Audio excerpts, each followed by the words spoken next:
Ambika Devi. I'm really happy that you tuned in live to join me.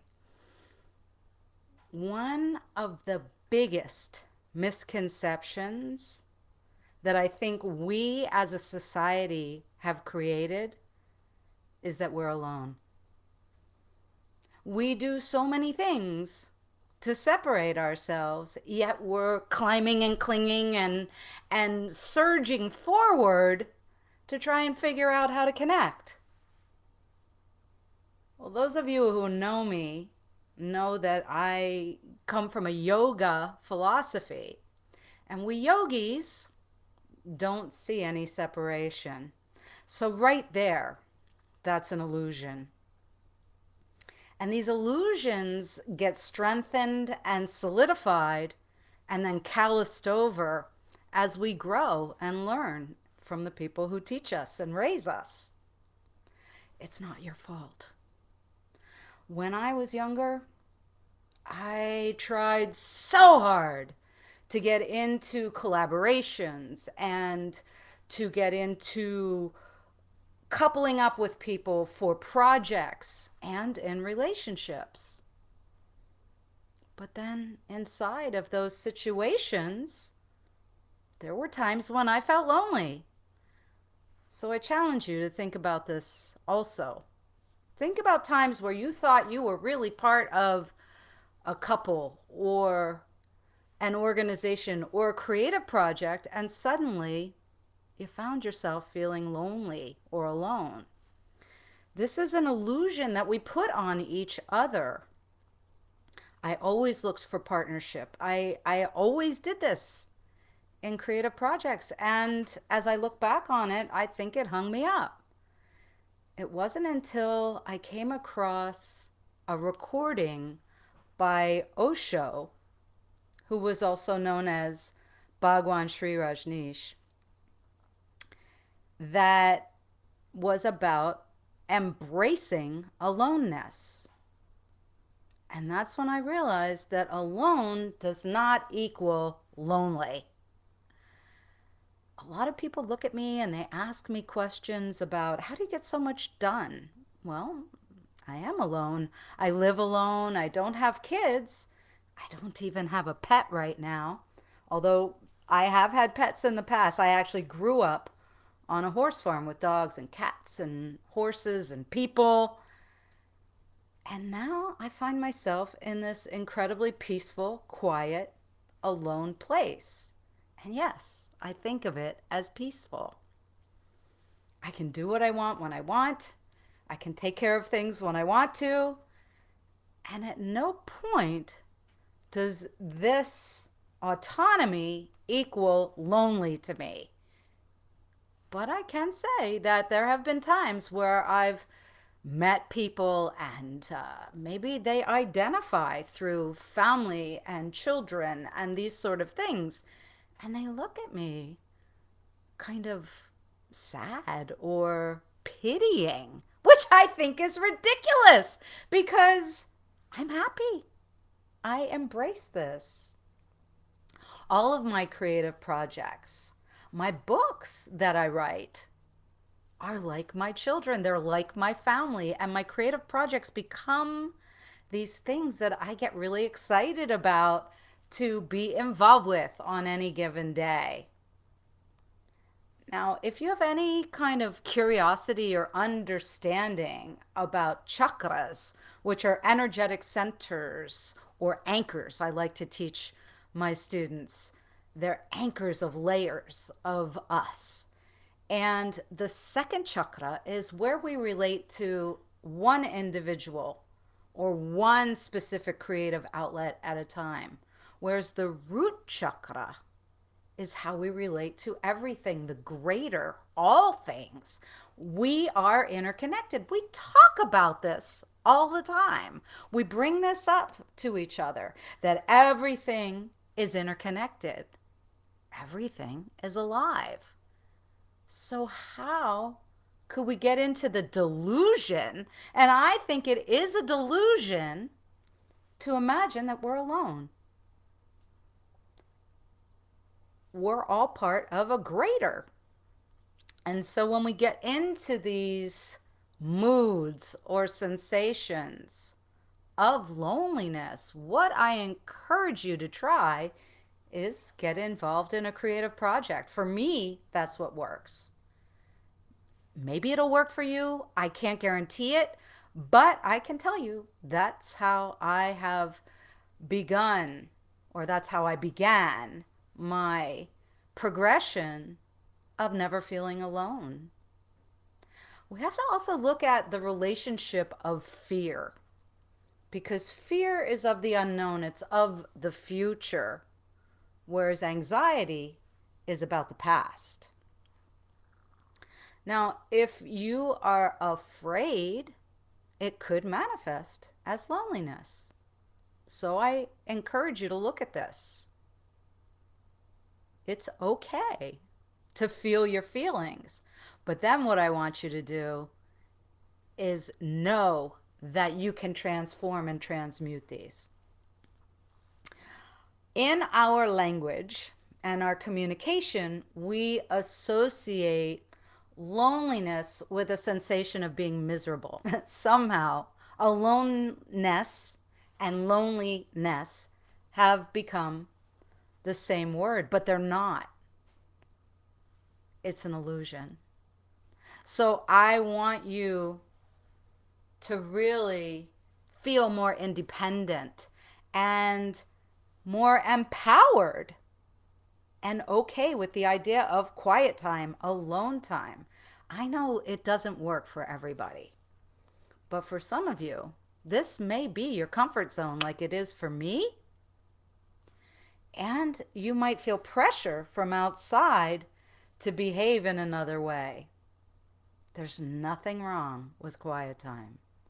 As I teach more and more people to meditate, I realize that they come to awareness of all of these concepts. That in meditation, we separate out from the senses, we withdraw from the senses. And those senses are what create reactions, and reactions create emotions, and those emotions force us to make a choice.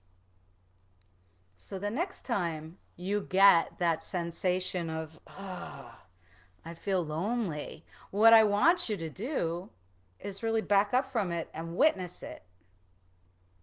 Let yourself look at it and really ask yourself, is this what I'm really sensing? Is this what I'm really feeling?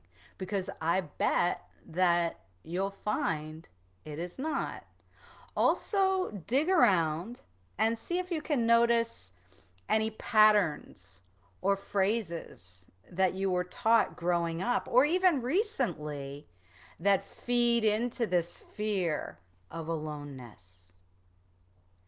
You know, I've been counseling and coaching people on relationships and communication for decades.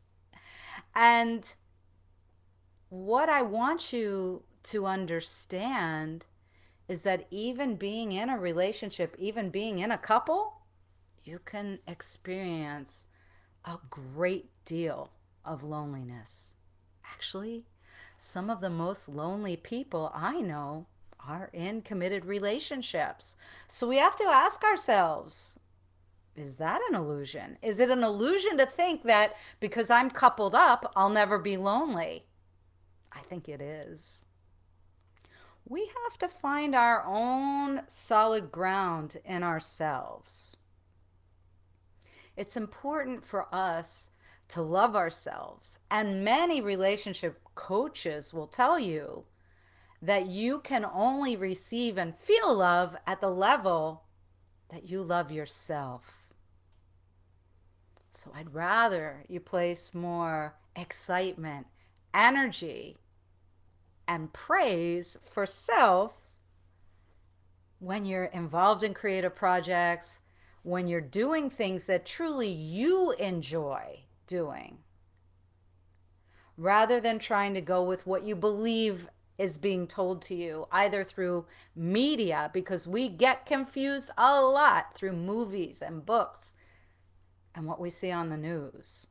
about what we are supposed to do in society, what I want you to start believing and embracing is that we are all interconnected.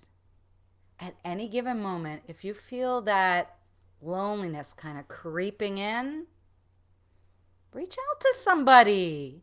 You've got friends. We are involved in all these communities. So, why then and how could we ever feel disconnected or unnoticed or unloved?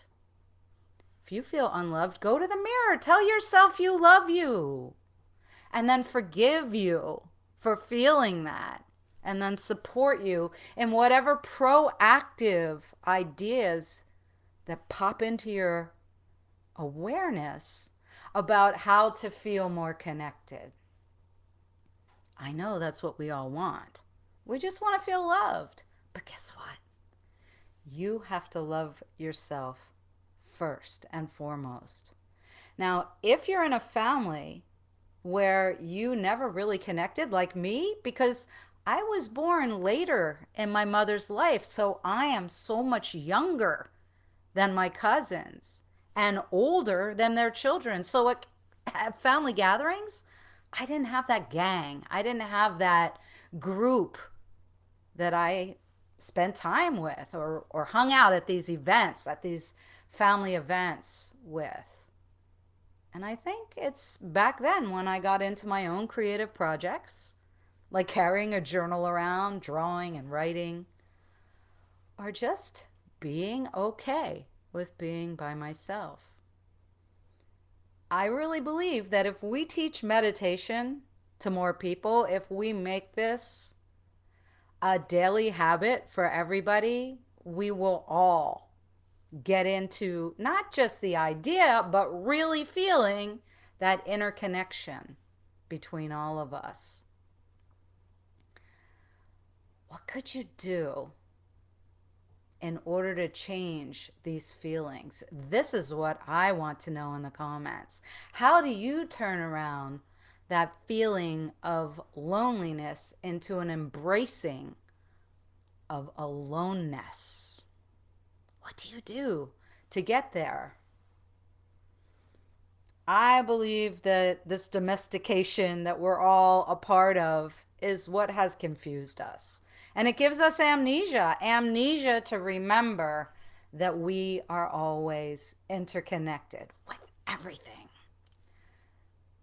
If I get those feelings, I go outside, I breathe in the air, I spend some time in meditation, I reach out to a friend, and then I realize, no, I was only suffering amnesia for a moment.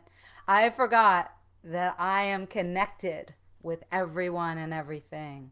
And then I get back in to loving myself and remembering that I am part of the greater. I challenge you to find ways to not just do this for yourself, but to do it for other people and to do it when they least expect it, to let them know, let the people in your life know that you're thinking of them, that you've got feelings for them, that you love them. And please make sure you're taking time to love yourself and remember that your aloneness is sacred. And it's when you can get into anything you want that is all yours and unique. It's a pleasure sharing these ideas with you and a pleasure being a part of this greater with you. I'm Ambika Devi. Thank you so much for listening and tuning in.